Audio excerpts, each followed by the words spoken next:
Кырсык башталганда адам дайыма өзү менен алып жүргөн буюмдарын, телефон жана өздүгүн тастыктоочу документтерин топтомун алып 10 секунд ичинде сыртка чыгып кетиши керек. Эгерде жер титирөө учурунда адам биринчи кабатта болсо, анда 10-15 секундтан соң биринчи титирөөдөн кийин көчөгө чыгып кетүүгө мүмкүнчүлүк бар.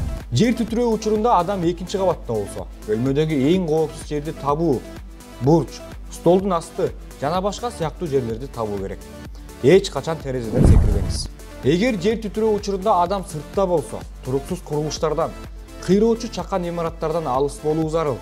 Ачык жерге качып, көрүнөк жарнактардан, күркөлөрдөн, аялдамалардан да алыс болууга аракет кылыңыз. 1-3 балга жеткен титирөө билинер билинбес өтөт.